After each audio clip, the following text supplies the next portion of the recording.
Muhammadin wa ala alihi wa sahbihi asma'in amma ba'du. Yang kita hormati bersama Profesor Dr. Muhammad Quraish Shihab, semua yang hadir saya hormati, karena kalau mau nyebut sudah disebut Pak Rektor sebagai bentuk penghormatan bahwa ingatannya jenengan itu bagus, pokoknya kayak yang disebut Pak Rektor. Kedua, saya alhamdulillah ini rektornya tawaduk sekali, tahu diri, jadi alhamdulillah bagus. Singkat cerita, beliau pernah ke rumah saya sama Pak Lutfi sama Pak Harsoyo, minta saya ikut jadi pembina di Badan Wakaf. Ya karena diteror, didatangi orang-orang sepuh, saya bilang iya gitu. Kalau adat Jawa itu kalau didatangi itu kan kayak diteror. Yes. Padahal saya di sini tuh lama sekali. Derekno Profesor ini ikut bantu. Karena latar belakang beliau itu sastra adab. Dulu di Al Azhar sama dengan Profesor Quraish, seniornya Pak Quraish. Saya mulai kecil nekuni fikih, terutama fikih. Tapi karena bapak saya itu hafal Quran, keluarga saya itu banyak yang hafal Quran. Hafal beneran, maksudnya itu hafal betul itu. Nah, sehingga terus saya juga ikut hafal. Nah, kenapa judulnya seperti ini? Ini makalah nanti di taskhih istilahnya pondok bareng-bareng Pak Quraish. Jadi Indonesia yang damai ini nggak lepas dari peran kitab-kitab yang datang ke kita, datang ke Indonesia. Misalnya arti kemenangan. Arti kemenangan itu tafsir yang datang ke kita. Ini yang paling terkenal kan tafsir Munir, karangannya Syekh Nawawi Al-Jawi. Itu beliau menyebut kemenangan umat Islam itu kemenangan logika. Logika bahwa alam raya ini dimulai dari satu Tuhan yang berstatus wajibil wujud. Tentu lebih masuk akal ketimbang logika yang lain. Misalnya logika nihilisme, bahwa alam ini dimulai dari ketiadaan. Karena itu melahirkan satu teori ketiadaan menciptakan yang ada. Jadi nanti membingungkan, ada teori al-adamu yakhluqu maujudan, sesuatu yang enggak ada itu menciptakan yang maujud. Itu tentu enggak ketemu nalar. Ini saya baca ya, nanti di tasih Pak Quraish. Awal makalah, saya baca Arabnya. Jadi yang pernah kuliah di Fakultas Syariah ini dosennya banyak yang santri saya ini, tapi enggak berani baca depan saya. Nanti kalau salah langsung dipecat sama Pak Rektor. Saya di sini itu mulai tahun 2000 sama Profesor Zeni. Dulu belum Rektor itu Pak Fatullah. Tahu-tahu jadi atasan saya ini. Enggak bener, tapi nanti di akhirat atasannya saya lagi nanti. Karena yang bisa nyafaati itu orang hafal Quran itu. Jadi harus saya baca ya. Kata Syekh Nawawi, wa may yatawallallaha wa rasulahu walladzina amanu fa inna hizballahi humul ghalibun. Siapa yang mempertuhankan Allah, mengikuti semua aturannya Allah, seterusnya terus pasukan Allah itu pasti menang. Ini ikut Al-Maidah 56. Wa may yattakhidhum awliya fin nusrah fa innahum junduwa wa junduwa humul ghalibun ala a'daihim bil hujjah fa innaha mustamirratun abadan amma bisaulah wa daulah faqat yuhlabun. Jadi kemenangan umat Islam yang permanen itu kemenangan logika. Kalau kemenangan perang, kemenangan bernegara, kemenangan sosial, orang Islam ya pernah kalah. Zaman Nabi Sugeng saja pernah mengalami kalah periode Mekah. Ketika periode Madinah juga pernah mengalami kalah di peristiwa perang Uhud. Tapi kalah-kalah sosial ini tidak ada pengaruhnya dengan kalah secara logika. Logika bahwa alam ini dimulai dari satu Tuhan wajibil wujud tentu lebih mudah dicerna. Makanya beliau ngendikan menang itu ala a'daihim bil hujjah fa innaha mustamirratun abadan, karena logika itu yang abadi. Artinya gini, ketika kita secara sosial ekonomi kalah, mungkin secara apa kalah, meskipun kita tidak ingin kalah, tapi jangan pakai ukuran itu. Nanti jangan-jangan ketika kita kalah kaya sama nyuwun sewu non muslim, atau kalah kaya sama yang sholat, buruhnya orang tidak sholat, yang sujud buruhnya orang yang tidak sujud, Anda tidak perlu merasa kalah. ketika Anda kerja dan tolabul halal itu yang merintahkan Allah. Jadi Anda tidak pernah buruh di mata Allah, distatuskan tolabul halal, orang yang mencari apa? Halal, dan itu ibadah. Karena Islam hanya ngakui hukumnya Allah. Dulu Sayyidina Ali karramallahu wajhah pernah ajjaro nafsahu li Yahudiyan, juga pernah kerja di orang Yahudi. Tapi nggak merasa hina karena tolabul halal itu perintah Allah. Dulu Nabi pernah nggak punya uang. Alhamdulillah ditiru banyak umatnya, kalau nggak punya uang tuh banyak alhamdulillah itu. Semoga jangan karena ingin punya uang ingin jadi dosen, berarti nyari jadi guru karena ingin punya uang. Semoga enggak jadi guru karena ingin ngajar. Nggih monggo niki tobat niki gitu. Jadi walhasil terus akhirnya Nabi itu mau beli gandum lah atau makanan. Cara Indonesia mungkin beras. Cara Jawa itu ngutang. Terus kata orang Yahudi, jaminannya apa Muhammad? Nabi sempat bilang, ngendikan, saya ini dipercaya langit, masa kamu tidak percaya saya? Kata orang Yahudi itu menurut orang Islam, saya ini Yahudi. Walhasil Nabi terus rohanahu dir'an. Nabi menggadekan rompi perang sebagai jaminan kalau kapan-kapan tidak kuat bayar. Ya muamalah sama orang Yahudi. Jadi intinya tafsir yang datang ke kita itu banyak cerita. Bahkan cerita fitnah min adzabil qabri itu ceritanya Sayyidah Aisyah itu didatangi dua perempuan Yahudi. Sayyidah Aisyah itu dermawan sekali. Ya memang orang-orang soleh itu jubila auliya wa lasakha. Orang soleh itu pasti dermawan. Karena sering dikasih, terus si orang Yahudi, perempuan Yahudianya itu mendoakan semoga kamu diselamatkan dari siksa kubur. Sama sih ingat redaksi di kitab Bukhari itu. Walam an'am an usaddiqahuma, kata Sayyidah Aisyah, saya tidak nyaman membenarkan dia karena dua orang ini orang Yahudi. Setelah Nabi datang terus diceritani sama Sayyidah Aisyah, itu benar bahwa nanti memang ada adzabil qabri. Semenjak itu ada isti'adzah min adzabil qabri. Allahumma inni a'udzubika, seterusnya sampai min adzabil qabri wa min fitnatil mahya. Dan masih banyak lagi cerita-cerita sosial Nabi yang Nabi tertawa-tawa ketika orang Yahudi bilang nanti pas kiamat itu kan hancur semua Muhammad. Lalu orang-orang sudah mati diletakkan di mana? Pokoknya terus orang Yahudi cerita-cerita, terus Nabi tertawa-tawa, fadhahika hatta badat nawajiduhu tasdiqan lima qalahul habru. Nabi tertawa-tawa, oh ya benar. Semenjak itu ada ilmu bersama bahwa kalau orang Yahudi, orang Nasrani cerita ilmiah itu la tusaddiquhum wa la tukadzibuhum. Kamu jangan ngambil sikap membenarkan, juga jangan sampai ngambil sikap mendustakan. Kamu benarkan jangan-jangan pas yang muharraf, yang tipuan. Kamu dustakan jangan-jangan yang masih orisinil. Makanya secara ilmiah Nabi ngendikan la tusaddiquhum wa la tukadzibuhum. Intinya tidak ngambil sikap ekstremis itu juga ajaran tafsir yang sampai ke kita. Karena kita ini butuhnya menang fil hujjah. Dan Allah sering ngendikan di beberapa ayat, diantaranya tentu qul falillahil hujjatul baligh. Makanya di sini saya itu profesor sering ngaji di sini Pak Kures. Tapi entah lupa apa tidak, saya tuh sering ngaji direktorat sama Pak Fathul Wahid. Harusnya sudah jadi kiai karena sering ngaji sama saya. Tapi kalau jadi kiai kan kata Profesor Zaini itu pernah cerita kalau jadi kiai itu rezekinya agak jelas, nggak per bulan dapat apa gaji. Makanya Pak Zaini pas ketua ini sayang Bu Ova nggak hadir karena beliau di Jakarta. Putri Pak Zaini sekarang yang jadi rektor di UGM. Itu ada ustadz latihan kiai itu jatuh di Indramayu. Pas itu beliau ketua wilayah itu Kemenak di Indramayu.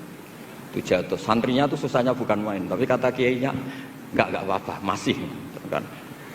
Ternyata yang dipegang itu salam tempel itu. Jadi badannya enggak dipikir tapi masih. Karena dulu jadi kiai itu susahnya minta ampun. Makanya profesi ini sudah jarang yang mau itu.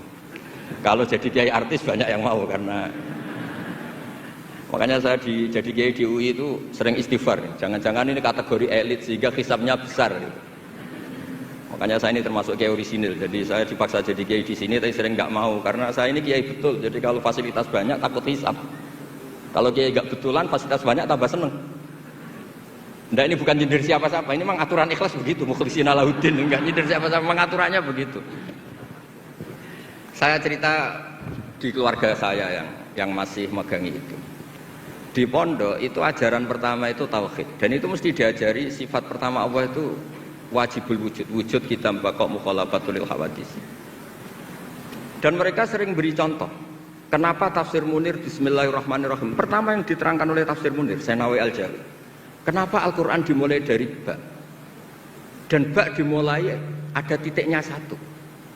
itu Allah seakan-akan mau maklumatkan bahwa awwalu hadil mawjudat adalah nuqtah wahidah. Pertama wujud, kamu gambar apa saja, saya sering cerita ini tak ulang-ulang, kamu gambar apa saja, entah gambar jelek, entah bagus, tetap dimulai dari satu titik. Angka 1 juta sampai 1 miliar, 1 triliun tetap dimulai dari angka 1. Sebab itu bak di situ kata Syekh Nawawi adalah bi kana makana wa bi yakunu mayakun. Dengan saya kata Allah, yang ada menjadi ada, yang mau ada saya yang mengadakan. Unsur utamanya saya kata Allah. Nuqtatil wujud. Artinya gini, andaikan kita neladani tafsir-tafsir yang ada di Indonesia, kita ini pasti menguatkan akidah. Bukan menang kalah urusan sosial, urusan apa. Itu kedua ketiga lah, syukur-syukur menang. Tapi kalau kita paksakan itu yang nomor 1, pasti kita sering kecewa. Itu rektor UI itu mesti miskin tuh dibanding pengusaha-pengusaha Jakarta itu. Itu kalau nggak terima, saya ini rektor Universitas Islam, masa kalah kaya, kan repot nanti sedih. Tapi barokahnya qanaah, alhamdulillah gak apa-apa. Ya jadi jelas ya di sini beliau ngendikan yang menang hujah itu fa innaha mustamirratun abadan. Logika itu mustamirratun abadan.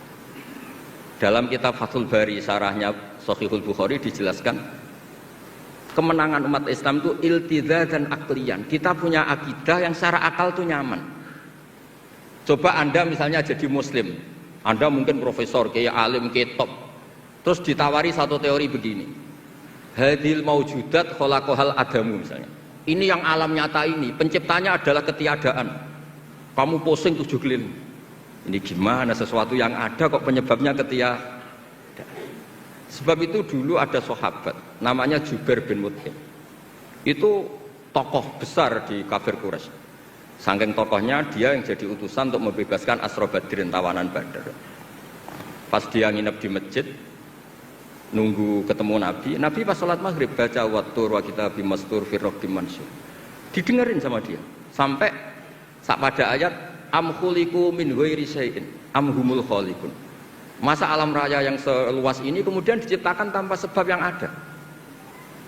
Atau kamu-kamu yang enggak mengakui Tuhan itu kamu pencipta langit dan bumi? Am khalaqus samawati wal ard bal la yuqinun. Nangis dia. Nangis terus sungkem masuk Islam. Sampai ngendikan fakaan nama sudi akolbi. Sebagian riwayat kada kolbi ayatir. Dengan logika yang dibangun Quran itu hampir habis, saya habis. Karena Quran sangat demokratis. Qul ara'aytum ma tad'una min dunillah aruni ma khalaqu minal ardi am lahum syirkun fis samawati. Kalau Anda merasa jadi Tuhan enggak apa-apa. Tapi tunjukkan reputasi Anda. Apa Anda menciptakan langit bumi? Apa ketika saya bikin langit kata Allah kamu ikut urun? Saya sering cerita apa kamu ikut nyumbang semen pas saya bikin langit? Enggak kan? Malah sebagian ayat Allah ngendikan ma asyadtuhum khalqas samawati wal ard. Mereka-mereka yang kamu tuhankan ketika aku bikin langit bumi, mereka di mana? Membantu saya apa kata Allah? Kok enak tahu-tahu jadi Tuhannya bumi, enggak ikut bikin, ikut jadi Tuhan gitu. Itu habis Jubair bin Mut'im. Akhirnya masuk Islam. Artinya gini, ketika Islam belum kuat, masih banyak ashabis sufa yang miskin, mondok saja numpang Nabi. Itu hujahnya sudah menang. Makanya kata Syekh Nawawi, yang mesti menang itu hujah fa innaha mustamirratun abada. Ya dicicil aja satu aja ya, nanti kapan-kapan ketemu lagi. Terus ini yang agak rileks, ini yang spesial. Saya itu jarang pergi sama istri saya gara-gara memang adatnya gitu. Saya karena soal Pak Kores tadi istri saya ikut karena Pak Kores juga bawa istri.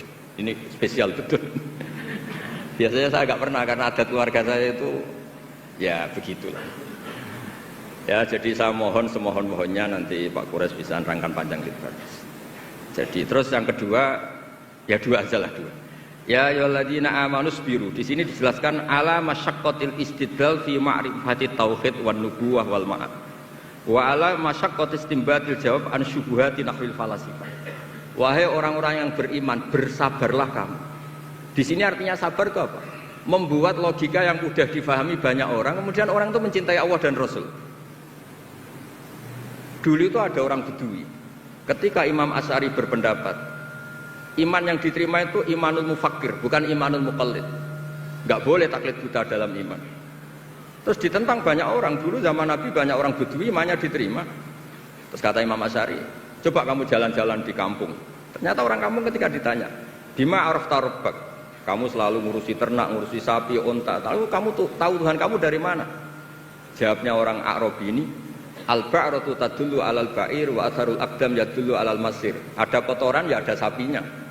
Kalau ada bekas orang lewat ya pasti ada yang lewat. Artinya kalau ada makhluk itu pasti ada atharun min athari qudratillahi ta'ala. Pasti ada bukti yang menciptakan. Itu ulama terus bikin logik. Lah yang saya sering cerita paling populer di kitab saya punya kitab namanya Nailul Ma'mul, karangannya Syekh Mahfud At-Turmusi, itu orang Indonesia juga. Beliau nukil dari cerita Imam Amudi, saya cerita di mana-mana. Imam Amudi itu gurunya Syekh Izzuddin bin Abdussalam, Sultanul Ulama itu punya guru namanya Imam Amudi. Itu senangannya ngajar matematika, bukan ngajar tafsir, ngajar matematika. Terus ketika beliau meninggal, muridnya tanya.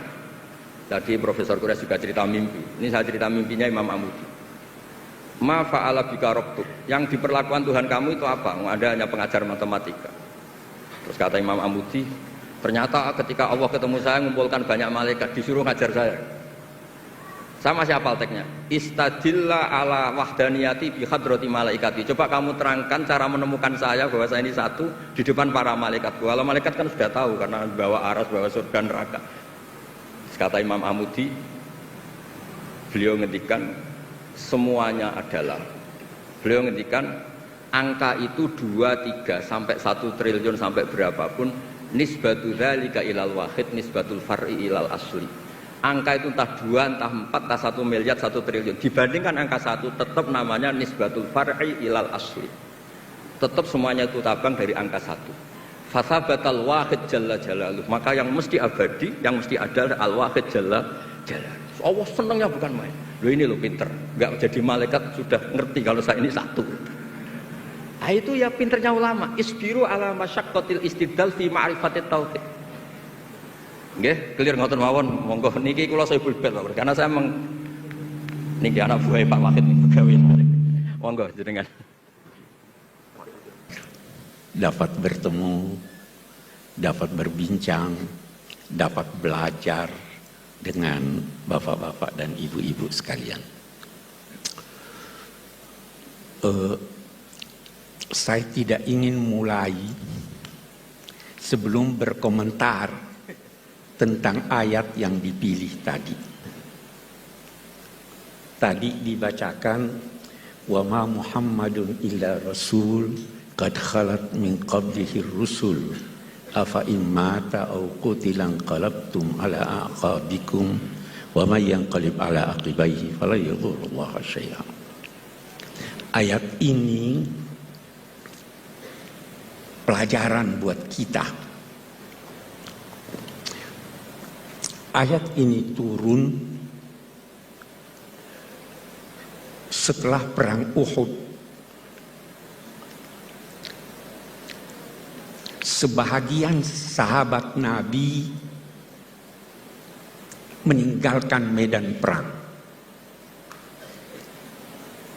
Bahkan diduga ada yang goncang imannya sehingga meninggalkan Islam. Turun ayat ini. Ada satu penafsiran yang saya anggap baik sekali dari seorang pemikir Aljazair, Malik bin Nabi.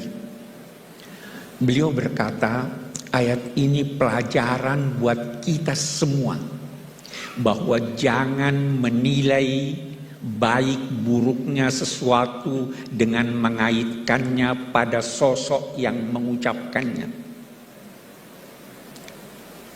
Sahabat-sahabat yang meninggalkan medan perang dan yang boleh jadi meninggalkan Islam itu karena mereka terkagum-kagum pada Nabi pada saat hidupnya, dan begitu tersebar bahwa beliau wafat, beliau meninggalkan. Ini karena mereka mengaitkan kebenaran dengan sosok manusia. Jangan pernah menilai baik buruknya sesuatu karena ada materi. Jangan pernah mengaitkan baik buruknya sesuatu karena ini diucapkan oleh profesor ini, itu dan sebagainya. Nilailah baik buruknya sesuatu itu dari idenya, bukan dari orangnya. Walaupun itu diucapkan oleh Nabi Muhammad Sallallahu Alaihi Wasallam, selama ucapan itu bersumber dari pribadi beliau, bukan dari Allah Subhanahu Wa Taala. Karena itu sebagian sahabat Nabi, kalau Nabi berucap, itu bertanya, ahada ra'yun am huwa wahyun. Apa ini pendapat pribadimu atau ini wahyu? Kalau wahyu sami'na wa ata'na. Tapi kalau pribadi Nabi, boleh jadi beliau keliru. Nah, ini saya kira pilihan yang baik untuk mengingatkan kita. Dan untuk menjadikan kita ketika menilai atau membaca tafsir-tafsir dari siapapun, termasuk orang-orang yang kita kagumi, jadikanlah kebenaran, baik atau buruknya sesuatu itu berdasarkan ide yang disampaikan. Itu yang pertama. Nah, tafsir karya ulama Indonesia cukup banyak, tetapi tidak banyak yang komplit 30 juz. Itu satu. Dan tidak banyak juga yang dalam bahasa Melayu atau bahasa Indonesia. Turjumanul Mustafid karya Abdul Rauf Singkal, Allah yarhamuh, itu dinilai sebagai kitab tafsir berbahasa Melayu pertama yang komplit. Walaupun perbedaan pendapat ada. Itu dinilai, ada yang menilainya terjemahan dari tafsir Al-Baydawi. Snokor-Holonyo berpendapat begitu. Tetapi tafsir Al-Baydawi panjang ini tidak pendek, sehingga ada yang menilai bahwa itu adalah terjemahan dari tafsir Al-Jalalain. Betapapun saya tidak ingin masuk kepada ini terjemahan atau bukan, tetapi yang jelas bahwa beliau perintis penafsiran Al-Quran dalam bahasa Indonesia. Kita ingin ini kembali.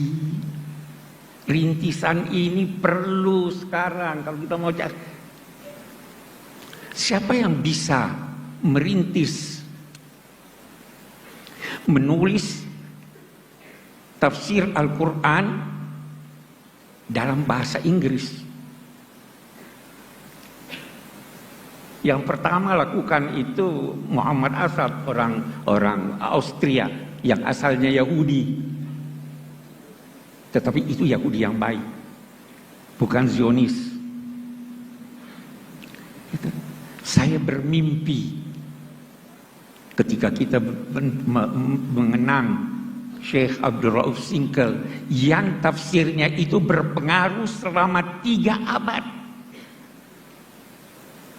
Beliau wafat tahun 1690-an. Saya bermimpi ada tafsir yang bisa memperkenalkan Indonesia bahwa ini dalam bahasa Inggris.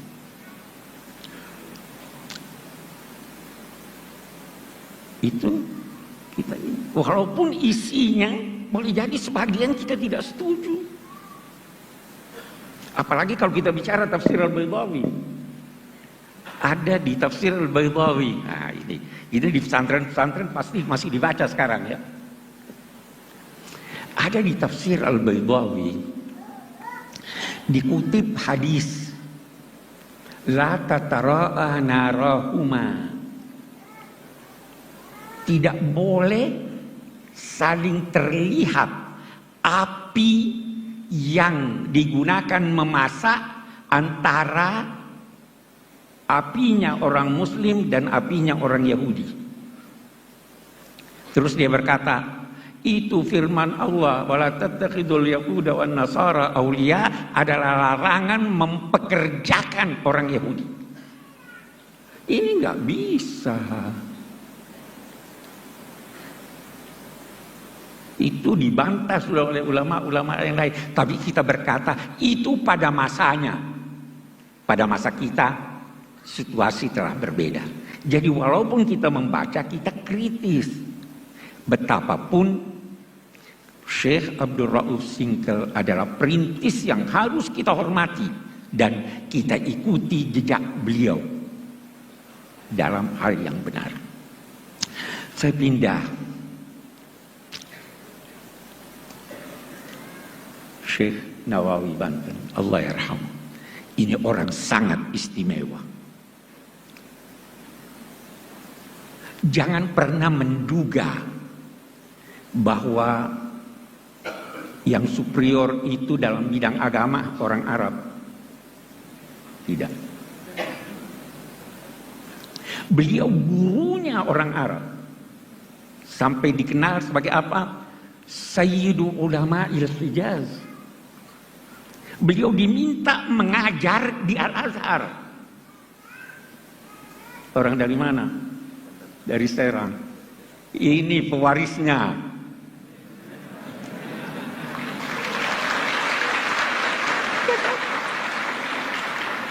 Terus sebabnya saya selalu bilang, ini perlu didorong ini. Kenapa Syekh Nawawi mendapat tempat yang begitu besar? Kalau kita baca tafsirnya, saya itu terkagum-kagum baca nama tafsirnya dan mukaddimahnya. Rahasianya ada di sana. Nama tafsirnya Marah lagi. Marah itu atau marah itu tempat istirahat. Labid itu orang yang menetap. Dia merasa beristirahat ketika membaca Al-Quran. Dia menetap di sana, tapi dia bersahabat dengan Al-Quran. Anda mau bersahabat dengan Al-Quran, dia beritahu Anda rahasia-rahasianya. Saya baru tadi cerita soal Al-Ibriz. Almarhum ayah sahabat karib saya, Gus Mus. Itu pernah, menurut Ulil Albab, pernah ada satu orang bermimpi memimpikan beliau. Itu saya ada tulis di tafsir saya, ada kesalahan, perbaiki. Melalui alam gaib dia kirim kemari pesan. Dan ternyata diperiksa. Itu kenapa? Karena bersahabat dengan Al-Quran. Nah, kita kembali kepada Syekh Nawawi Banten. Di mukaddimahnya beliau berkata, Amarani ba'dul a'izzah an aktubah fi tafsiril Qur'anil Majid. Saya diperintah, diperintah, bukan diminta. Lihat tawadhu'nya, rendah hatinya. Saya diperintah oleh orang-orang mulia untuk menulis tafsir Al-Quran. Fataraddadtu zamanan tawilan. Saya ragu. Kenapa ragu, wahai imam? Jangan sampai saya termasuk kelompok orang yang dinyatakan Nabi man fassara al-Qur'ana bi ra'yihi falyatabawwa maqam. Ini orang takut. Tidak gampang-gampang tafsir. Ini sudah alim besar ini masih takut dia menafsirkan. Memang itu. Allahu nazzala ahsanal hadis kitaban mutasyabihan taqsya'irru minhu juludul ladzina amanu. Baru setelah itu wa tatma'innu qulubuhum. Ya kan? Setelah merasa takut zamanan, waktu yang panjang, saya nggak bisa, takut saya salah.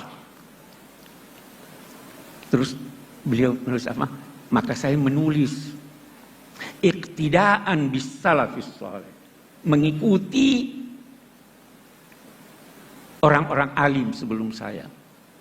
Baru ada hal yang menarik lagi dari mukaddimahnya. Li'anna di kulli zamanin tajdida. Allahu Akbar.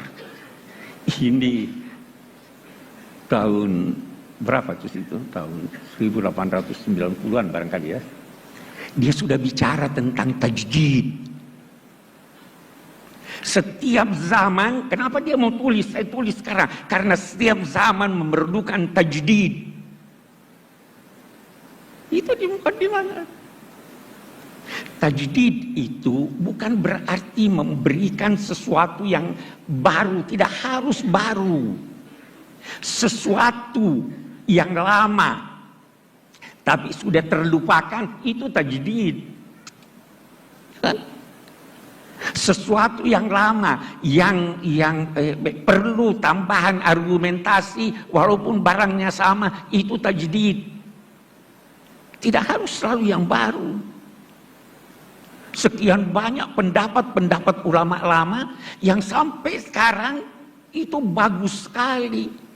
Apalagi sebagian ulama kita itu punya istilah al-fiqhul iftiradi. Bagaimana kalau begini? Itu bahasanya belum terjadi, mereka sudah bayangkan. Itu berguna buat kita. Nah, ini yang dilakukan oleh Syekh Nawawi.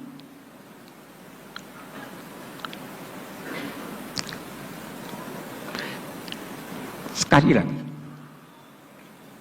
beliau sangat takut salah, tetapi ingin untuk menjelaskan, mengikuti as-salafus saleh. Dari sini lahir apa yang dinamakan syarat-syarat seorang penafsir. Supaya tidak keliru. Memang saya pernah waktu mengajar masih di Makassar, baca itu syarat-syaratnya Imam Suyuti, itu banyak sekali syarat-syaratnya. Ini Pak, tidak bisa Pak, kita ini syarat ini harus mengerti bahasa Arab dengan segala ininya, usul fikih ini. Saya jawab mereka, itu buat yang mau menafsirkan seluruh Al-Quran. Tapi kalau mau menafsirkan 1-2 ayat, tidak harus semuanya itu. Ya kan? Dan itu untuk yang mau menafsirkan, bukan untuk yang mau menyampaikan tafsir. Beda itu. Ya kan? Walaupun demikian, karena ini mahasiswa yang saya harap ini Pak, tidak bisa Pak kita ini. Saya bilang begini deh. Kita mari lihat syarat-syarat itu. Imam Suyuti berkata, syarat pertama sahhatul aqidah.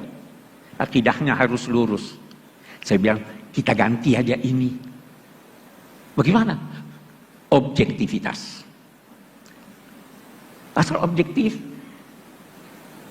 Tidak harus. Anda boleh mengambil pendapat orientalis. Asal dia objektif. Tidak harus sahhatul aqidah. Akidahnya salah. Tapi kalau benar, al-hikmatu dhalatul mu'min. Terus bagaimana ini? Saya bilang tidak usah perhatikan itu. Syarat, hindari saja sebab-sebab kekeliruan. Sebab kekeliruan itu salah satu diantaranya tidak ngerti bahasa Arab.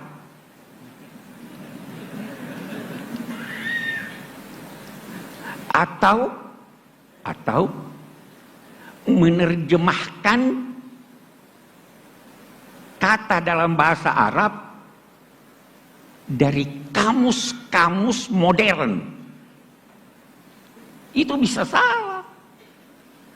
Pernah tersebar itu Nabi Muhammad sebelum jadi Nabi sesat dia itu. Kenapa? Itu kan di Quran, wa wajadaka dhallan fahada. Dhal itu bukan berarti sesat. Tidak menemukan kebenaran itu juga dhal namanya. Antadilla ihdahuma. Kalau ada dua perempuan, itu juga itu saya saya sudah beri saran. Itu saya tidak tahu apa sudah diperbaiki atau tidak. Itu ayat yang menyatakan fa illam yakuna rajulaini farajulun wa imra'atan antadilla. Diterjemahkan begini, kalau tidak ada dua orang lelaki, tidak ada seorang lelaki, maka dua orang perempuan. Masa tidak ada dua orang? Kalau bukan, beda enggak? Kalau bukan seorang lelaki, maka dua orang perempuan. Takut jangan sampai salah satu dari perempuan itu lupa, tudillah. Ya kan beda sudah ini. Tidak ngerti bahasa Arab. Ini bagus nih. Terjemahan artinya. Karena tidak mungkin Al-Quran itu dialih bahasakan.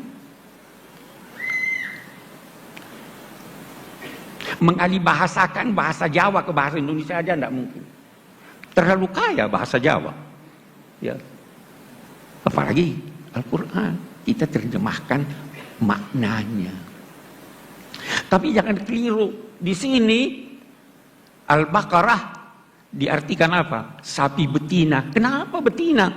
Karena ada tak marbuta. Itu bukan tak marbuta yang menunjukkan perempuan atau jenisnya. Itu jenis sapi. Ada yang liar, ada yang ini jantan atau tidak. Itu Baqarah, kawan.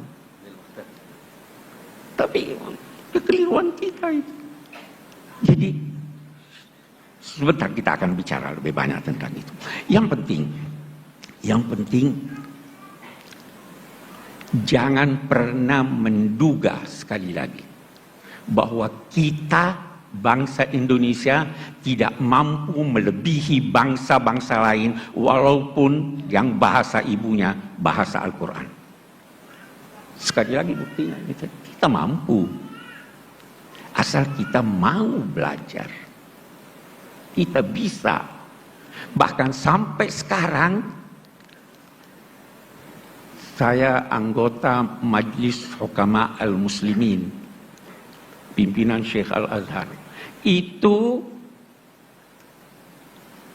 majlis ini meminta agar mereka yang ditugaskan dari Al-Azhar, dari Abu Dhabi, itu ke Indonesia mempelajari apa? Bagaimana toleransi di Indonesia. Orang belajar sama kita toleransi. Kita mampu.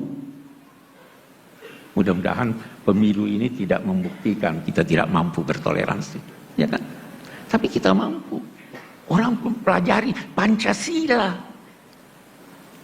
Itu terkagum-kagum. Bagaimana bisa bukan negara agama, bukan juga negara sekuler. Itu ulama-ulama kita tuh yang. Jadi kita mampu. Yang penting kita mau untuk itu.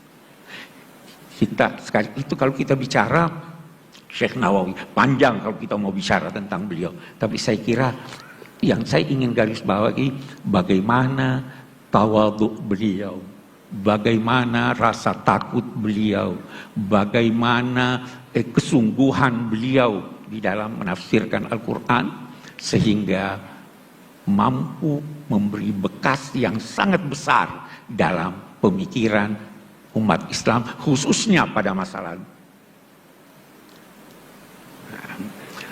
Mari kita lihat lagi yang lain. Tafsir itu adalah penjelasan tentang maksud firman-firman Allah sesuai kemampuan manusia. Kemampuan manusia bertingkat-tingkat. Kecenderungan manusia bertingkat-tingkat. Berbeda-beda. Sehingga corak tafsir itu berbeda-beda, bahkan bisa jadi ada penafsiran antara satu dengan yang lain itu sedemikian berbeda sehingga bisa dinilai bertolak belakang. Jangan cepat-cepat mempersalahkan. Saya beri contoh. Apa artinya nikah? Itu kita baca itu ayat. Wala tankihu ma nakaha abaukum minan nisa. Nikah itu akad atau hubungan seks. Kalau saya berkata nikah itu akad, maka seorang ayah yang berhubungan seks dengan seorang wanita, lalu wanita itu hendak dikawini oleh anaknya, boleh atau tidak? Boleh, karena dia tidak menikah. Tapi kalau kita berkata bahwa nikah itu adalah hubungan seks, berlawanan kalau nikah. Kalau dia sudah menikah walaupun belum berhubungan seks, sudah tidak boleh. Jadi kita harus mentoleransi ini, silahkan. Banyak sekali hal-hal semacam itu. Tapi ada hal yang menarik. Ada hal yang menarik. Dari tafsir-tafsir berbahasa Indonesia ini, ada yang jelas sekali nuansa Indonesianya. Mas, tafsir Buya Hamka itu jelas sekali nuansa Indonesianya. Sajak-sajak dalam bahasa Indonesia, ya toh. Bahasa Indonesianya indah. Contoh-contohnya itu yang kita kenal di Indonesia. Saya di tafsir Al-Misbah, belum habis waktu saya. Saya di tafsir Al-Misbah ada menulis tentang mathalu kalimatin thayyibah kasyajaratin thayyibah. Perumpamaan kalimat thayyibah la ilaha illallah itu adalah seperti pohon yang baik. Asluha sabit wa far'uha fis sama.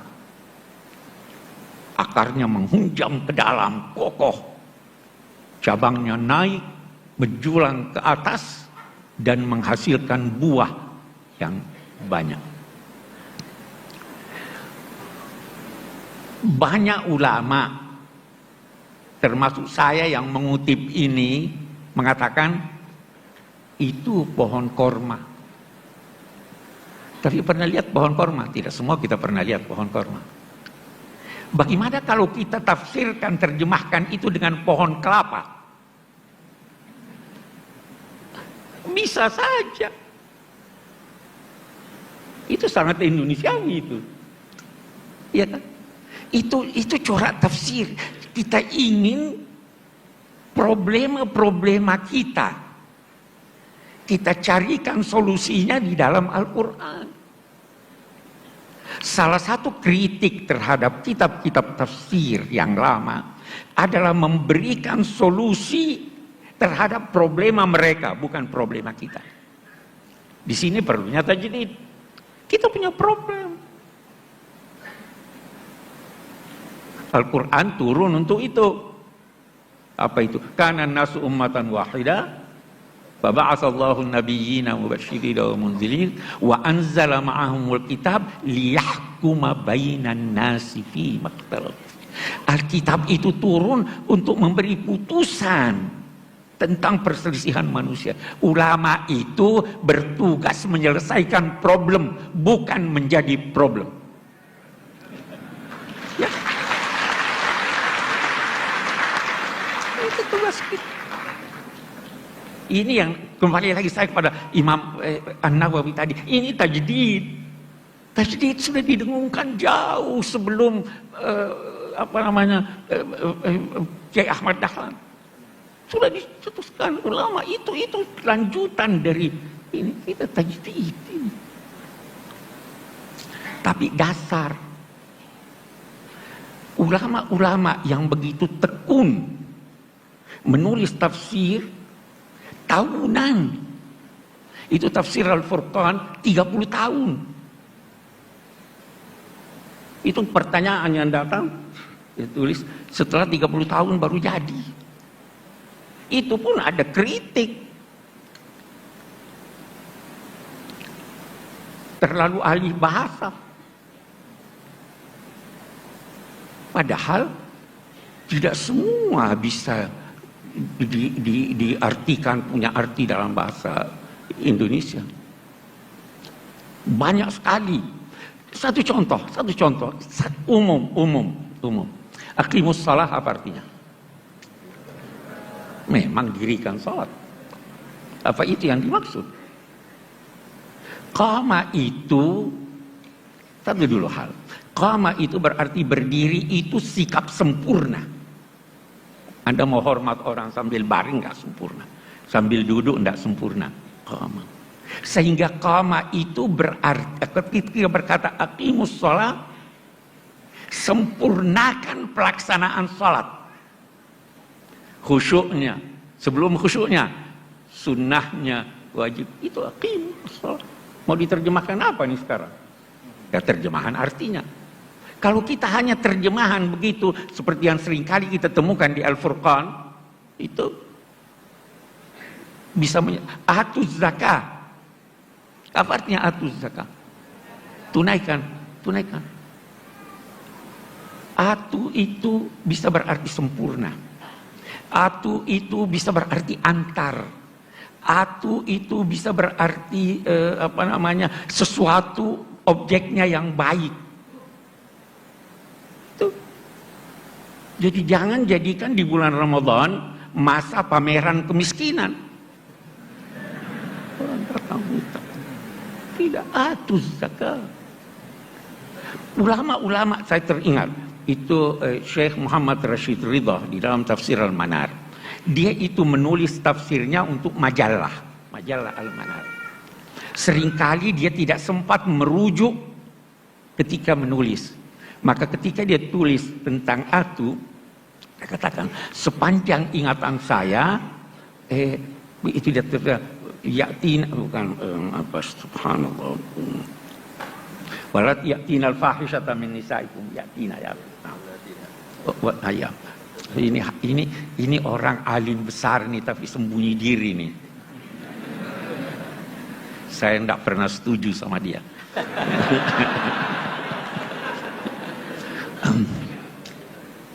Dia katakan atu itu untuk sesuatu yang buruk.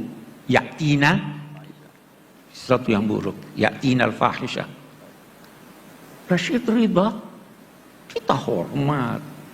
Tapi karena tidak hati-hati, dia salah.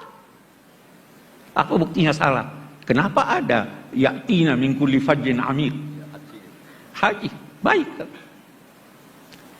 Syekh Sya'rawi, ini ulama besar Mesir, Allah yarham. Anda tahu, dalam usia 82 tahun, baru dia tahu persis apa arti atiyah. Ini. Qad balagtu minal umri atiyah. Saya tidak tahu persis apa artinya kecuali setelah saya ke London.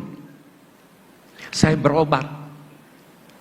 Waktu saya berobat, dokter bilang, ini tidak ada obatnya lagi. Vitamin tidak berguna, operasi tidak berguna.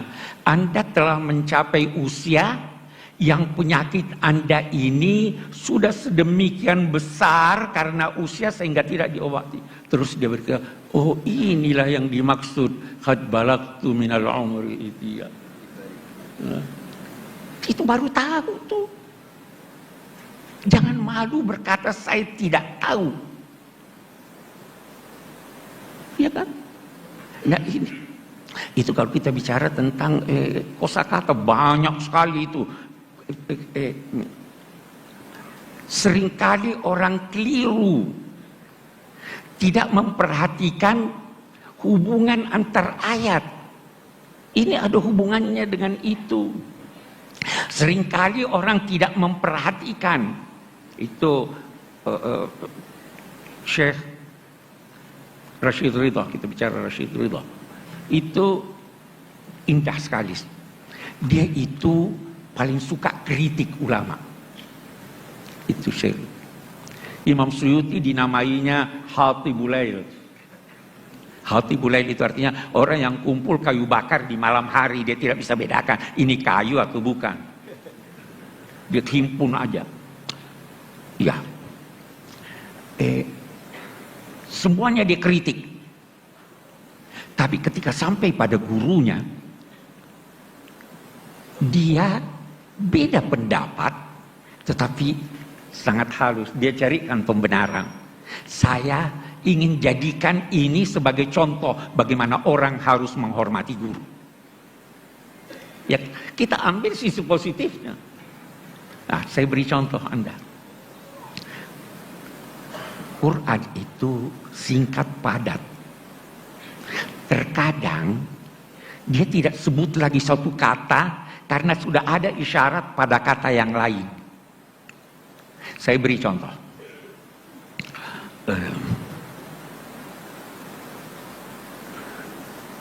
Ja'alakumul laila litaskunu fihi wan nahara mubsira.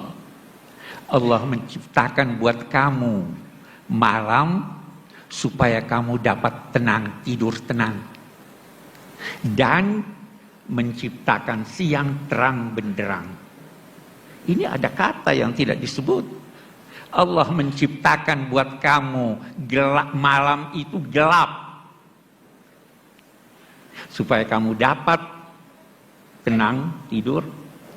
Kenapa dia tidak sebut gelap? Karena di sini sudah ada dia sebut mubsiran. Tapi dia tidak sebut untuk apa itu mubsiran. Karena sudah ada di sana lawannya. Sama dengan Zuyyina linnasi hubbus syahawati minal nisa'i. Diperindah bagi manusia kecintaan kepada perempuan. Memangnya perempuan tidak cinta laki-laki? Kenapa tidak disebut? Tidak disebutkan? Wal banina, dan anak laki-laki. Memangnya anak perempuan tidak disebut? Saya punya 4 anak perempuan, semua saya cintai. Ya kan? Kenapa begini? Singkat. Al-Quran ingin berkata, karena saya sudah sebut di sini An-Nisa, saya tidak perlu sebut Ar-Rijal, karena di sana saya sebut itu. Itu di Quran banyak sekali. Hubungan antar ayat itu banyak sekali. Yang biasa karena tidak memperhatikan itu, kita masuk dalam kekeliruan pada penafsiran ayat-ayat Al-Quran.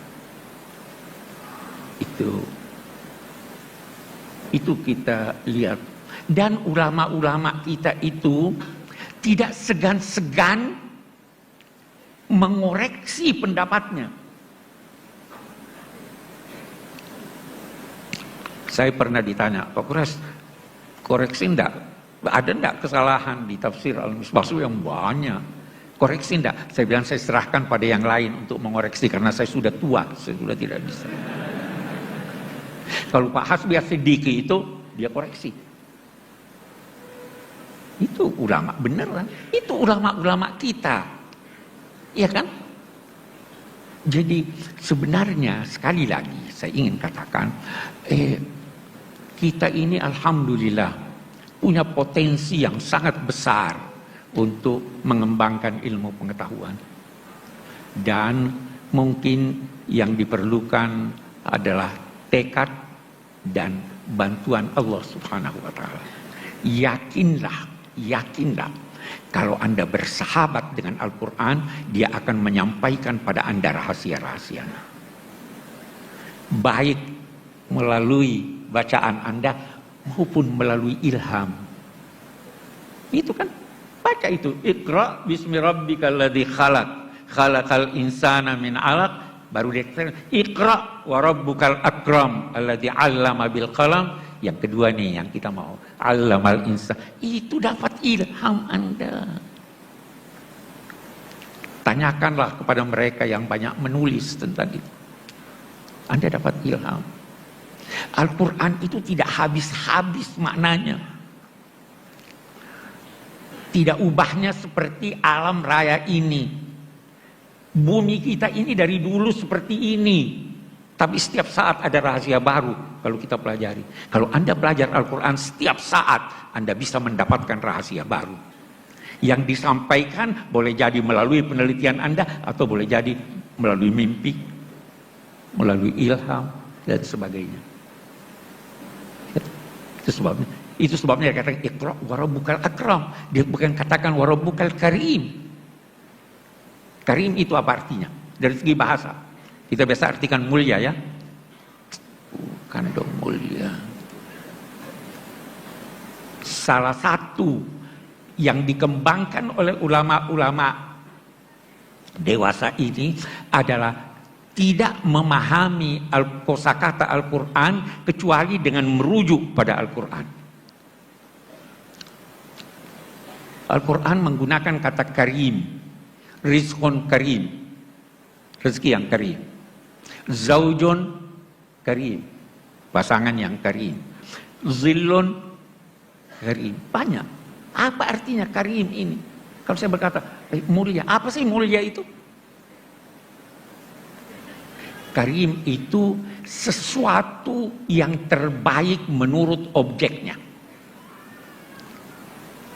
Kalau saya berkata rizqun karim, kalau rezeki itu, rezekinya itu, rezeki lagi bisa macam-macam rezeki. Kita ambillah duit. Apa itu rezeki? Yang banyak tapi halal. Kalau banyak tidak halal bukan karim. Pasangan yang karim, yang sesuai. Itu zilun karim, daungan, semuanya itu karim. Karena itu sekali lagi kita tidak bisa terjemahkan mulia. Mulia itu apa? Mulia itu yang langka. Kalau tidak langka tidak mulia. Itu sebabnya permata yang hebat dinamai ahjar karimah. Yang Anda butuhkan. Kalau Anda tidak butuhkan, tidak karim. Walaupun langka. Apalagi yang sulit terjangkau. Itu makna-makna yang mesti bisa kita kembangkan dan menghasilkan makna-makna baru dalam konteks tafsir. Ini sudah dirintis oleh ulama-ulama kita. Kita perlu kembangkan. Kita perlu ini. Karena apa yang ditulis jangan jauh-jauh. Yang ditulis di Departemen Agama punya, yang disusun itu masih banyak kesalahan yang kita temukan. Boleh jadi kesalahannya karena belum ditemukan dari segi ilmiah. Boleh jadi juga kesalahannya karena kedangkalan pemahaman kita terhadap Al-Quran. Ada. Sekarang pun masih terus diupayakan untuk merevisi itu. Apa yang salah. Banyak. Jadi, ya saya bicara sudah terlalu panjang. Saya kira saya cukupkan sampai di sini. Assalamualaikum warahmatullahi wabarakatuh. Yang saya mau katakan di sini adalah peristiwa-peristiwa furu'iyah. Itu memang Nabi didesain salah, bukan salah, didesain salah, sehingga itu melahirkan hukum fikih. Nabi itu pernah sholat duhur, itu di riwayat Bukhari hanya 2 rakaat. Setelah itu pulang sampai pintu gerbang mau sampai dalam, sahabat yang kayak kita ini senangnya bukan main, karena ini revisi hukum dari 4 menjadi 2. Senangnya minta ampun itu. Yang kayak saya lah, termasuk jenengan semua. Terus kemudian sahabat yang akabir sahabat karena beretika gak berani negur, gak berani tanya. Tapi ada sahabat namanya Dzul Yadain. Maksudnya menjelaskan dikatakan Pak Quraisy, yang dilakukan Nabi pun ada yang tidak dari wahyu, dan itu bisa dengan arti desain Allah salah untuk syariat. Akhirnya Nabi ditegur sama Dzul Yadain, aku siroti sholatu amnasita ya Rasulullah. Apa ini sholat sekarang jadi 2, apa memang kau lupa? Nabi masih menjawab kullu dzalika lam yakun, itu semua agak terjadi. Nabi kembali tanya semua sahabat, ahakun maqalahu Dzul Yadain, apa benar yang dikatakan Dzul Yadain? Semuanya bilang benar, tadi engkau sholat hanya 2 rakaat. Terus Nabi takbir lagi menambahkan 2 rakaat. Makanya terkenal di kalangan ahli tafsir, Nabi ngendikan ma kuntu ansa walakin unassa li as-sunnah. Saya ini tidak pernah lupa, tapi didesain Allah lupa supaya orang tahu kalau sholat lupa itu kayak apa. Alhamdulillah kita sering lupa, jadi ya. Kedua itu peristiwa Nabi itu mau sholat, sudah mau takbir, sudah di mihrab. Kata Nabi, makanakum, kamu diam di sini aja. Nabi pulang, setelah kembali ke masjid atau musola, yakturu ra'suhu ma'an, kelihatan habis mandi junub. Terus kata Nabi, oh ya tadi saya lupa belum mandi junub, makanya pulang terus mandi. Kata banyak kiai itu, kalau kita tidak akan Gus lupa itu. Ya lupa itu, maksudnya lupa mandinya apa lupa junubnya tidak tahu. Kata kiai yang bela Nabi, itu nunjukkan Nabi itu mesra. Mau sholat saja masih dapat jatah. Nah kalau kiai-kiai kan tidak mesra, makanya tidak ngalami itu. Tapi intinya Nabi itu manusiawi sekali, dia pernah lupa. Pernah lupa sudah di itu kalau yang melakukan Pak Rektor mesti mikir apa ya mati kan gitu. Pak Rektor sholat zuhur 2 rakaat pasti mikir apa toh nganti lali kan gitu. Sebetulnya itu meraktekkan sunnah Rasul tadi benar.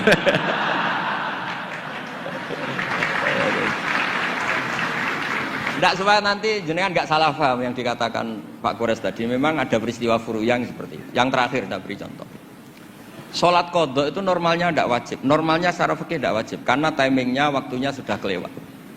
Misalnya anak SD atau SMP sekolah jam 2 siang datang jam 4 sore kan normalnya sudah nggak ada gunanya karena waktunya sudah selesai. Padahal sholat itu berwaktu. Tapi karena Nabi pernah qadha, Nabi itu pernah dan Nabi itu memang luar biasa. Pas qadha saja didesain nggak salah. Padahal mestinya qadha itu kan gimana gitu. Nabi itu sudah sekitar 3:30 lalu jam 3 bilang ke Bilal, Bilal saya ini ngantuk mau tidur. Dah tidur saja ya Rasulullah, saya ini mau sholat malam sampai subuh, tenang saja. Ya kalau gitu ikhla' lana lail, kamu jaga, iya tenang aja Nabi. Setelah sholat ternyata Bilal ketiduran juga. sampai sekitar jam 8 kalau 8:30, sampai tidak membangunkan kita kecuali harus samsi, sampai matahari panas. Terus Nabi tanya, Bilal gimana janji kamu? Katanya Bilal enak. Saya juga ngalami apa yang kau alami ya Rasulullah. Akhirnya terus Nabi nyuruh Bilal, nyuruh walhasil diadakan sholat jamaah. Nah berkahnya Nabi didesain lupa tadi diketahui kalau sholat qadha itu wajib. Andai kan tidak terjadi kesalahan itu maka qadha itu tidak wajib karena momentumnya sudah kelewat. Jadi itu yang dengan arti itu tadi ma kuntu ansa walakin unassa li as-sunnah. Saya ini tidak pernah lupa tapi sering didesain Allah itu lupa. Supaya orang tahu kalau beribadah pas lupa atau ada kesalahan sosial apa, cara benahinya gimana. Terus yang kedua tentang tadi yang diceritakan Pak Kores belum dikasih nama iktifa kalau dalam bahasa Balaghah. Quran itu sering pakai bahasa yang iktifa. Iktifa itu menyebut satu karena yang lainnya sudah diketahui. Atau dinisbatkan pada lawan bicara. Misalnya gini, kalau polisi bilang itu dibunuh oleh orang yang nggak dikenal, dicuri oleh orang yang nggak dikenal. Nggak dikenal itu binisbat kepada siapa? Kepada yang punya rumah kan. Kalau yang nyuruh kan tahu, teman malingnya kan tahu. Sodako rahasia, bagi yang dikasih kan tahu. Bilang rahasia binisbat ke siapa? Nah begitu juga Quran sering cerita, alladzina yu'minuna bil ghaibi. Semua orang Islam itu iman sama Nabi Muhammad SAW. Itu tidak gaib, Nabi musyahad, Nabi maujud musyahad. Tapi iktifa bil ghaibi wa bil musyahad. Orang yang enggak kelihatan saja iman, apalagi sama yang kelihatan. Jadi ada lagi wa huwallazi yabda'ul khalqa tsumma yu'idu wa huwa ahwanu alaih. Kalian semua tahu kan langit bumi yang menciptakan saya, maka setelah hancur saya juga menciptakan lagi. Dan itu lebih mudah kata Allah. Karena logika manusia adalah mengembalikan materi yang sudah ada lebih mudah ketimbang membuat dari awal. Jadi ada beberapa bahasa yang binisbat lil mukhatab. Sehingga bahasa Quran itu sering pakai misalnya nyun sewu wajadaha taghrub, matahari kamu lihat tenggelam. Allah tidak pernah cerita faidan asyamsu gharibah, matahari tenggelam. Enggak mungkin matahari yang al-jirmul akbar, fisik yang lebih besar tenggelam di bumi yang lebih kecil, enggak ada. Tapi fi nazaril aini, menurut pandangan mata, matahari sekarang sudah tenggelam di gunung itu. Wajadaha taghrub. Nah, di ayat-ayat seperti ini Quran sangat fasih sekali, misalnya ngendikan watarul jibala tahsabuha jamidatan wa hiya tamurru marras sahab. Wajadaha taghrub. Jadi kita mengatakan matahari tenggelam itu binisbat dengan ukuran mata kita melihat matahari tenggelam. Tapi hakikatnya tidak mungkin matahari yang lebih besar ketimbang bumi kemudian tenggelam di bumi. Nah, makanya aturan-aturan tafsir yang dikatakan Pak Kures itu pilihannya dua. Kamu pura-pura nggak tahu saja sehingga GR jadi ahli tafsir. Atau ahli tafsir tugas karena UI butuh pusat studi tafsir terus ada yang daftar terus masuk gitu saja. Itu nggak ada ukurannya pokoknya kroninya rektor masuk gitu. Kalau ukurannya dites ya mungkin yang lulus saya tok. Kalau dites itu yang lulus ada. Ya ini guyon tapi betulan katanya. Jadi apa ya?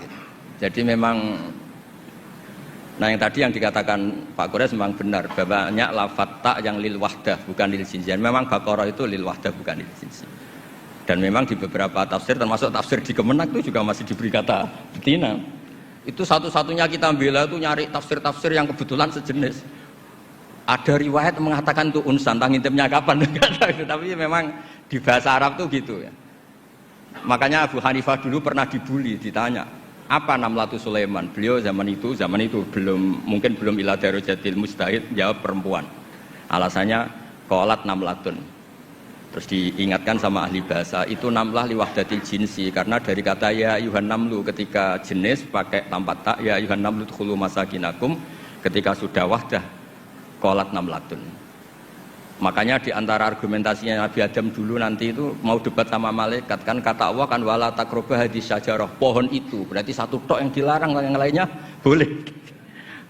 Jadi itu masalah-masalah yang setidaknya karena Anda dengar dari Pak Quraisy, dari saya, setidaknya bertobat lah. Kalau tidak ahlinya ya jangan ikut gitu. Itu aja berkahnya mengerti, kalau tidak mengerti itu ya itu. Jadi ya bertobat, kalau tobatnya diterima ya alhamdulillah, kalau enggak ya berharap diterima kapan-kapan.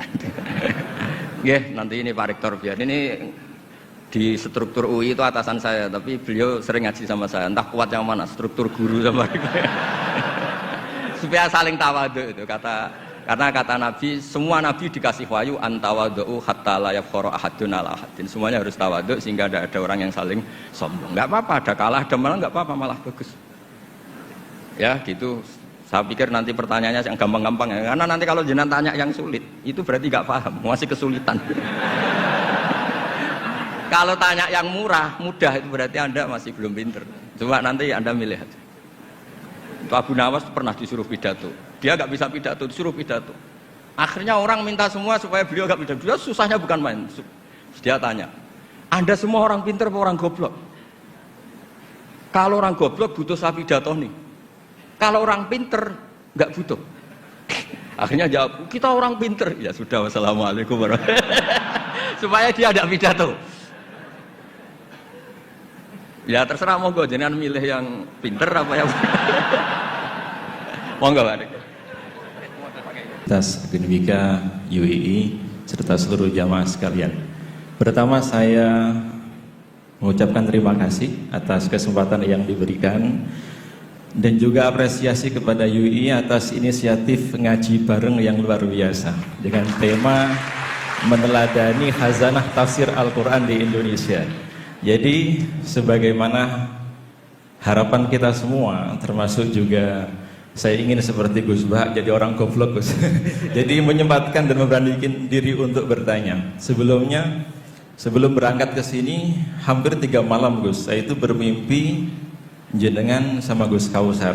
Ya nggak tahu apa isyaratnya. Mungkin kalau Prof Quraisy tadi itu dalam terminologi Abid Al-Jabiri seperti teori epistemologi burhani atau irfani, mungkin kok bisa ketemu dalam mimpi sampai 3 hari. Gus Baha, Gus Kausar, kemudian saya sowan duduk di bawah. Dan ternyata betul tidur itu bisa mempertemukan kita. Kemudian yang kedua, harapan kita mudah-mudahan tidak hanya hari ini dan tidak hanya kajian seperti yang Masya Allah luar biasa, tapi lahir atau ada keberanian dari semua yang hari ini untuk menjadi penerus-penerus Mbah Nawawi, termasuk Syekh Khatib Al-Minangkabawi, Syekh Abdul Rauf Al-Singkli dan seterusnya, atau Syekh Soleh Darat dari Semarang, termasuk Gus Baha. Kita mendorong Gus Baha, mendorong ke depan Gus untuk bisa menulis kitab tafsir. Karena selama ini kita hanya mendengar beliau dari YouTube, betul? Ya. Walaupun itu sudah memuaskan kita, tapi kita sangat berharap Gus Baha punya tulisan tafsir seperti yang diharapkan Prof Quraisy. Nah, satu pertanyaan sederhana sebetulnya. Mohon izin namanya, bisa menyebut nama? Ya. Nama saya Solihuddin. Solihuddin. Dari Bantul, santrinya Gus Baha. Pertanyaan Prof, untuk Profesor Quraisy mawon. Gus Baha insya Allah sudah banyak yang akan bertanya, apalagi mbak-mbak. Terkait dengan apa yang tadi beliau sampaikan, dorongan kuat untuk berani menjadi mufasir.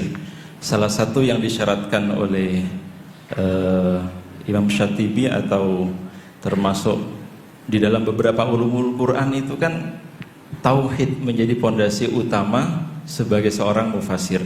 Tapi saya sangat setuju dengan Prof. Quraisy bahwa objektivitas itu menjadi syarat utama seorang mufasir. Kalau misalnya kita pernah baca-baca tentang ulama dari Pakistan, Fazlur Rahman misalnya, terkait dengan teori double movement-nya atau gerakan ganda, itu kan menafsirkan Al-Quran mungkin berbeda dengan Ibnu Taimiyah. Dalam Muqaddimah fi Usuli Tafsirnya kan beliau menjadi pondasi utama yang melahirkan kerangka teori tafsir bil maksur, Al-Quran dengan Quran, Quran dengan hadis, Quran dengan sahabat dan seterusnya. Kalau Fazlur Rahman yang ulama asal Pakistan itu memberikan tawaran double movement tadi, di mana gerakan ganda ini mungkin seperti yang diharapkan Prof. Quraisy untuk lahirnya kita tidak hanya meneladani. Kalau meneladani kan cuma niru, tapi ya memberanikan diri untuk action atau menjadi seperti Gus Baha yang nanti ada karya tulisnya, tidak hanya sekedar suara di YouTube. Nah, salah satu tawaran itu mudah-mudahan nanti bisa diluruskan sama Prof. Quraisy adalah ada sosiohistoris yang terlebih dahulu dipahami. Dan ini kalau seandainya semua dalam tanda kutip memberanikan diri, kita tidak hanya mengadopsi tafsir-tafsir ulama klasik di zaman mungkin abad pertama atau abad pertengahan, tapi ada tafsir keindonesiaan, mungkin seperti itu. Karena selama ini masih bisa dihitung dengan jari mufasir-mufasir yang dengan percaya diri bahkan menjadi Syekhul Hijaz, Syekhul Haramain dan seterusnya. Salah satunya Mbah Nawawi itu, termasuk kata Prof. Quraisy, ini turunannya ini Gus Baha, insyaallah turunannya. Mudah-mudahan juga semakin ada. Nah, keberanian kita salah satunya mungkin kalau kita boleh ambil dari teorinya Fazlur Rahman, double movement tadi itu, memahami sosiohistoris tentang apa, bagaimana, sebab apa Al-Quran diturunkan atau asbabun nuzulnya. Kemudian yang kedua adalah tentang kontekstual, makna, kekinian. Karena di Indonesia ini banyak istilah-istilah yang disebutkan dalam Al-Quran atau istilah-istilah Al-Quran yang banyak disebutkan itu tidak ada, atau bukan tidak ada, belum ada namanya di Indonesia. Nah, Prof. Quraisy itu terlalu berani dan saya acungi jempol.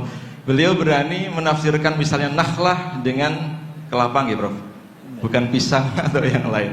Kenapa? Mungkin ada kemiripan dan seterusnya. Dan kita memang membutuhkan itu. Mudah-mudahan dengan kehadiran ngaji bareng yang diinisiasi oleh UII, semakin banyak mufasir-mufasir dari kalangan akademik, terutama juga yang lain dari jamaah yang hadir pada pagi hari ini. Terima kasih, itu yang bisa saya sampaikan. Kurang lebihnya mohon maaf. Assalamualaikum warahmatullahi wabarakatuh.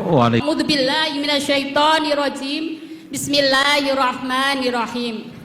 Wa in kuntum mardaa ala safarin aw jaa ahadum minkum minal ghaiti aw lamastumun nisa falam tajidu ma'an fatayammamu sa'idan thayyiban famsahu biwujuhikum wa aydikum innallaha kana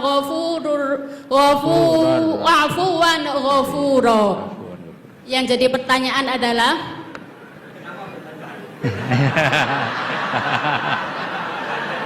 ya, sampai hampir bertengkar karena ayat tentang ayat yang berbunyi aula mastumun nisa. Di sini kami teringat dulu waktu masih kuliah di IAIN, pelajaran usul fikih yang mana dosen saya almarhum beliau sudah Pak Nur Madawam, beliau menerangkan tentang arti dari aula mastumun nisa, di mana beliau sebenarnya tidak bisa memberikan jawaban yang pasti. Hanya beliau menyampaikan perbedaan pendapat dari kata aula mastumun nisa. yaitu ada dua mazhab. Yang satunya berpendapat bahwa aula mastumun nisa itu artinya adalah menyentuh. Dan mazhab yang satunya, saya lupa mazhab apa, itu maknanya adalah berhubungan suami istri. Nah, pada suatu saat saya berdebat dengan suami, yang mana untuk memastikan sebenarnya makna dari aula mastumun nisa itu apa. Kemudian suami saya bersikuku bahwa aula mastumun nisa makna dari menyentuh itu adalah menyentuh kulit. Nah, kemudian saya bersikuku bahwa makna dari aula mastumun nisa itu adalah berhubungan. Nah, setelah hari berikutnya suami saya goda.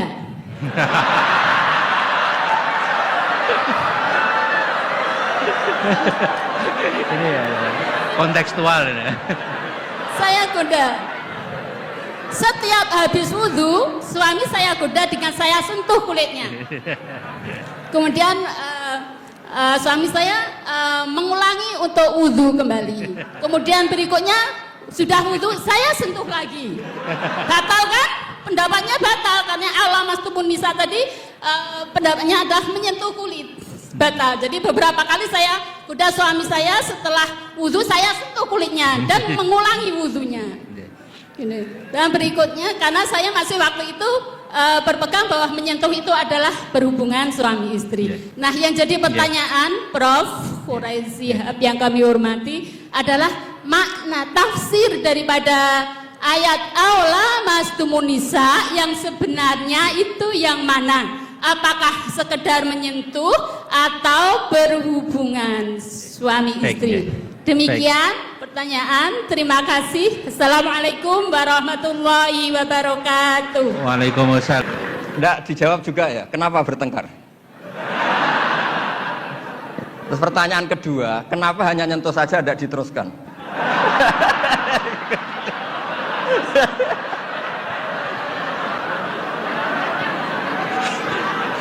Nah, dikasih mic juga. Ya satu ya, pertanyaannya kenapa bertengkar? Jadi bertengkar dalam arti bercanda ya, tidak bertengkar yang serius dengan nafsu amarah tidak. Tapi ini bertengkar dalam arti memperdebatkan tentang ayat yang berbunyi aula mastumun nisa tadi, aula mastumun nisa. Setelah nyoba menyentuh kok kenapa suami nggak tertarik meneruskan? Itu pasti, Pak. Itu pasti. Sebab kan ditinggal wudhu lagi tadi. Sebab waktu sholat, waktu untuk mengerjakan sholat, dan saya sengaja menggoda suami karena berpendapat bahwa menyentuh itu adalah menyentuh kulit. Hanya menyentuh kulit adalah batal wudhu. Nah, makanya beberapa kali saya goda. Kalau nanti pertanyaan Gus Baha dilanjutkan.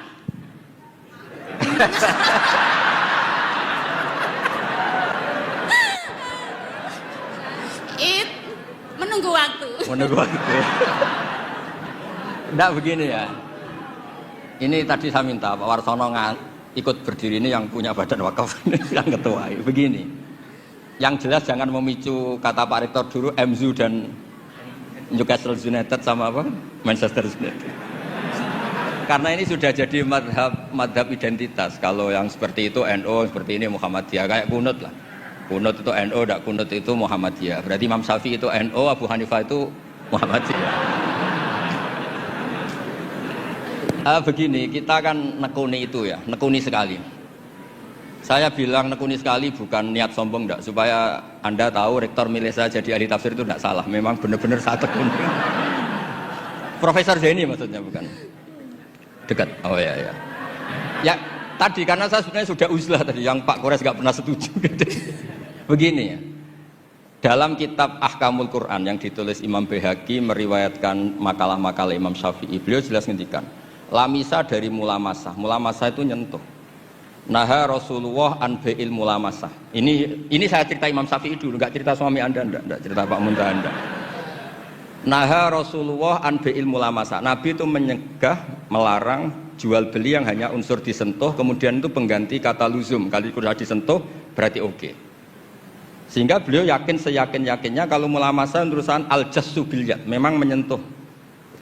Nah, satu-satunya riwayat yang populer itu adalah Ibnu Abbas. Ibnu Abbas mengartikan awlamastumun nisa itu au jama'tumun nisa, memang sampai hubungan suami istri. Berarti Anda Ibnu Abbas, suami Anda Imam Syafi'i. Nah, Kiai Jawa itu paling pinter ngerekayasa hukum. Kiai NU itu kalau keseharian kalau tersentuh istrinya memang wudu.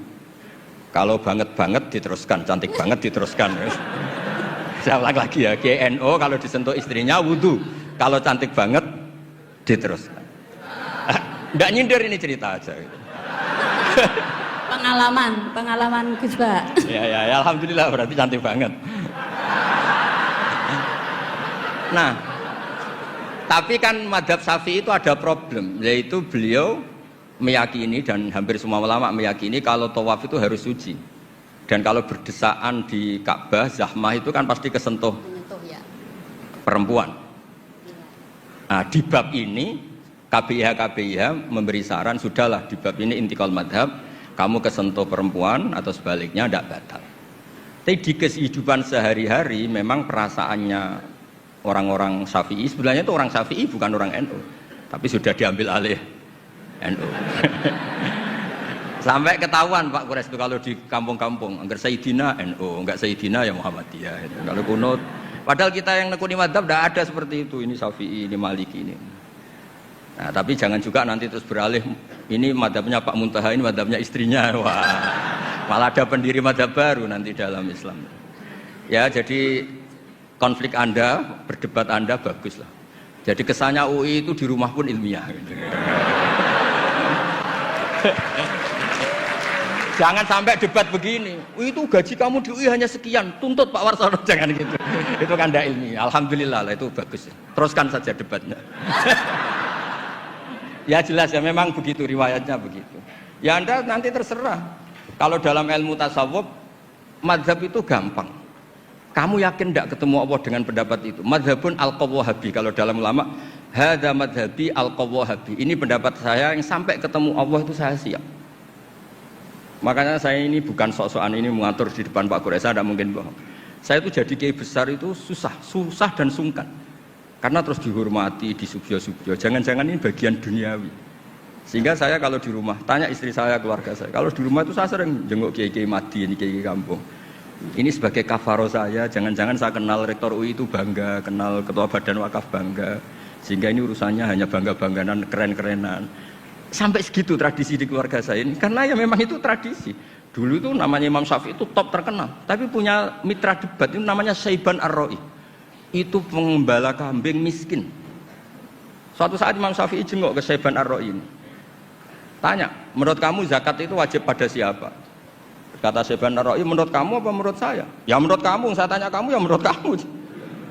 Ala kulli ghaniyin wa faqirin. Zakat itu wajib bagi orang kaya dan orang fakir. Loh kenapa? Masa orang fakir sudah miskin wajib zakat? Memangnya orang fakir hartanya bersih semua? Enggak kan? Saya memberi contoh itu nyuwun sewu, tambahannya menyinggung. Di kampung saya itu kan kalau ada acara misalnya haul atau pengajian atau apa. Gak mungkin kan di UI tak contohkan acara apa gitu yang pakaiannya serono kan, gak mungkin misalnya acara-acara apa. Itu orang yang hanya beli rafia, ngerti itu sama rafia? Apa bahasa Indonesia rafia itu? Sudah pokoknya rafia.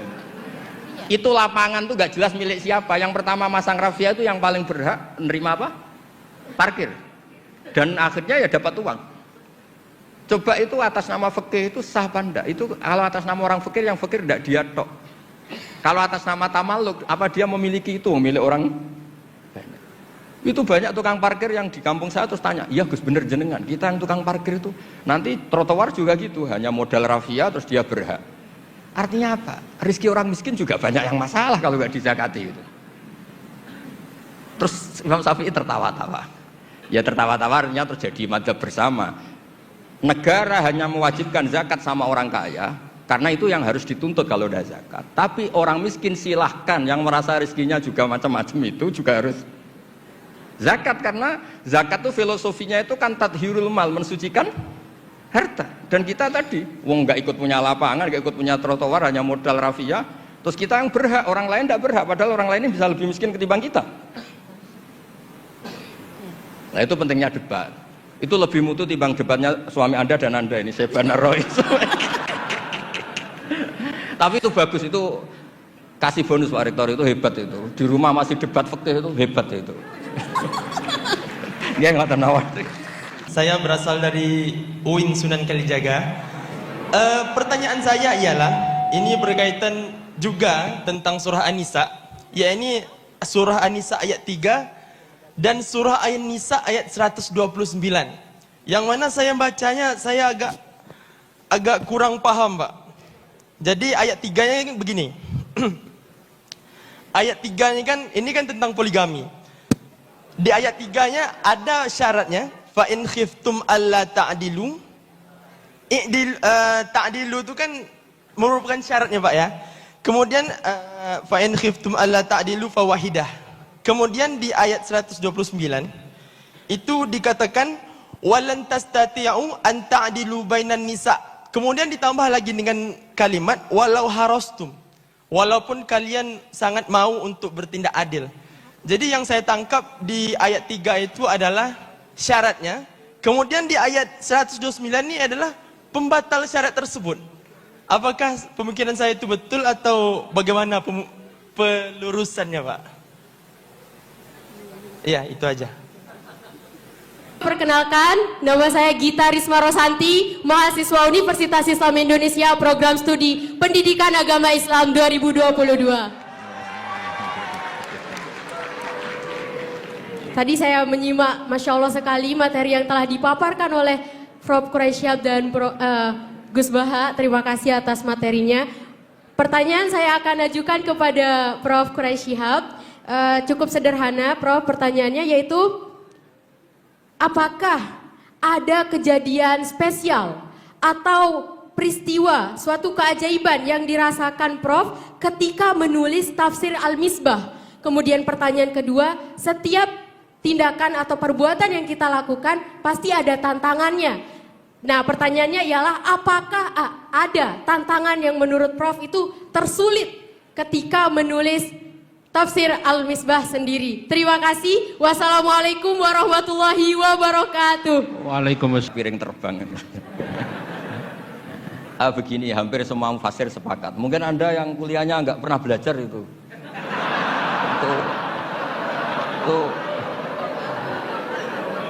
Itu di semua tafsir ada itu. Jadi kalau mailul qalbi atau fi'lul qalbi itu tidak bisa dikendalikan. Kamu nggak mungkin kan lebih mencintai yang 70 ketimbang yang 17 kan. Secara jibilah watak kemanusiaan itu kan pasti mencintai yang lebih cantik, lebih muda, lebih loyal. Dan lebih belum tahu app kamu. Jadi fala tamilu kullal maili itu fi'lul qalbi. Nah, yang wa in khiftum alla ta'dilu atau fa in khiftum alla ta'dilu itu amru ilzam. Jadi hukum itu menjadi enggak masalah kalau kamu istri satu karena kamu takut tidak adil. Meskipun ya tetap saja tidak adil, masalah fi'lul qalbi. Kayak kita lah, kita kan secara ilzam Nabi wajibkan mencintai semua orang Islam. Tapi yang berbaik ke kita, yang sering ngasih uang kita, jasa kita, manfaat ke kita, tentu ya kena kaidah fi'lul qalbi, al insan abdul ihsan. Masa yang menjadikan kita misalnya pegawai UII, yaitu orang tua kita, mendidik kita sampai kita jadi orang pinter, jadi pegawai UII, sama dengan orang Islam yang lain. Jadi secara hukum kita wajib ihsan sama semua orang. Tapi nanti fi'lul qalbi ya kena kaidah al insan abdul ihsan. Ya sama lah, semua partai politik, partai Indonesia yang dipilih yang begitu, yang begitu nggak tahu saya terus. Nah, yang kamu cocok kok, kamu kok seudon betul. Jadi ada hukum, ada fi'lul qalbi. Jadi fala tamilu kullal maili itu hukum, tapi fi'lu kita adalah pasti ada kamu walan tastati wa ta'dilu bainan nisa walau harastum. Itu fi'lul qalbi. Jadi ada hukum, ada fi'lul qalbi. Itu biasa di ilmu tafsir. Ya, Zaki ya. Ya belajar lagi ya, jangan tanya dulu, belajar. Ya sabar. Saya yakin bahwa semua yang tulus ingin mempelajari Al-Quran pasti dipermudah oleh Tuhan, pasti. itu kalau kita baca firman-Nya, apa itu? Bukan walaqad yassarnal Qur'ana lidzikri fahal min muddakir. Kata Imam Al-Biqai menarik bahwa kata muddakir pada mulanya mutazakir, kemudian taknya dihapus menjadi muzakkir, kemudian titiknya dihapus membacakan muddakir untuk mengisyaratkan, untuk mengisyaratkan bahwa upaya walau sedikit selama dibarengi dengan ketulusan dan kecintaan kepada Allah, Tuhan akan mempermudah yang bersangkutan. Ya. Jadi yang penting itu Anda mau, tidak harus bersungguh-sungguh sehingga habis semua tenaga untuk itu. Tuhan permudah. Dalam konteks mempermudah ini, itu banyak sekali cara. Sebahagian di antaranya tidak dapat dijelaskan depan umum. Itu pesan ulama-ulama, ya kan? Jangan ceritakan itu. Jadi saya hanya bisa berkata, siapapun termasuk saya, termasuk nanti tim yang dibentuk oleh UII untuk merespon itu, pasti dapat kemudahan. Yang penting tulus. Kemudahannya macam-macam. Tadi saya sudah singgung, salah satu kemudahan itu yang kita lihat pada Kiai Bisri. Ya, jadi itu ada. Jangan pernah menduga tidak ada. Hanya saya tidak berani menceritakan. Oke, ya kan? Kan begitu ya, Gus Bah, ya, enggak boleh ya. Ini Pak Gus Bah yang lebih tahu. Jadi meneruskan istilah asror. Kalau tradisi ulama itu, innalillahi asroron la ya'rifuhal anbiya, wa innalil anbiya'i asroron la ya'rifuhal ulama, wa innalil ulama asroron la ya'rifuhal awam. Jadi pada level beragama itu pasti ada asror. Asror itu hubungan-hubungan privat yang nggak diketahui kecuali oleh pelakunya. Dan itu kalau orang-orang sudah makomnya wali itu sampai guyonannya gini, wali, saya makan sama kamu wiridan itu masih wali saya pas makan. Lah kenapa begitu? Ternyata kamu pas wiridan itu hanya melibatkan Tuhan saja. Kamu punya utang, terus Tuhan disuruh nyaur. Kamu cinta cewek, terus Tuhan kamu libatkan, tolong Gusti kabulkan. Jadi sebenarnya Anda tidak ingat Allah, ingat hajat Anda dan Allah libatkan. Itu mbok wiridan sampai mati gak jadi wali karena sebetulnya gak ingat Allah, ingat masalahnya, kemudian Allah dilibatkan. Sementara kiai-kiai yang makan terus semalaman makan itu, nyon sewu, beliau juga manusia punya nafsu. Daripada nafsunya itu qabihah, jelek atau maksiat, dia melawan dengan mubah. Dia nyifati, wah sate ini enak, mie ayam ini enak, supaya tidak nyifati perempuan yang haram. Itu tidak gampang. Lah itu asror. Terpaksa saya bocorkan karena disuruh Fakultas itu termasuk asror. Jadi ternyata nyifati, oh ini mie ini enak, sate ini enak, hanya melawan supaya saya tidak nyifati perempuan yang enggak halal. Dengan begitu tahu-tahu pagi, tahu-tahu tempat maksiat ya sudah tidak ada, dia selamat. Dan itu ilmunya ulama, itsmamin mubahin illa wa yatahaqqaqu bihi tarku haram mimma. Tidak ada mubah yang dilakukan kecuali meninggalkan haram. Wah itu asror. Ini saya bocorkan spesial untuk UI. Mungkin Pak Kres mau tambahkan sedikit aja yang asror. Jadi itu memang pesan itu. Nah, saya kira semua orang yang belajar walau sedikit dari ilmu tasawuf kan ada itu ya. Ini akan dijelaskan oleh Pak Rektor lebih jauh.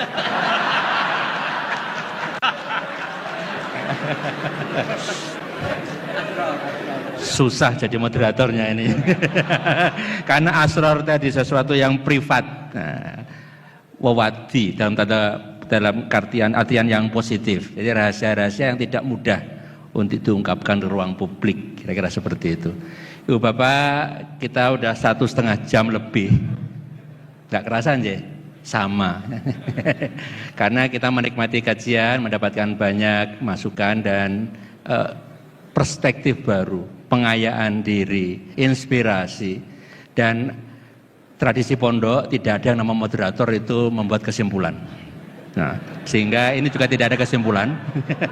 Silakan disimpulkan masing-masing dengan rasa bahagia, dan kita pungkasi sesi ini dengan membaca hamdalah. Alhamdulillahirabbil alamin.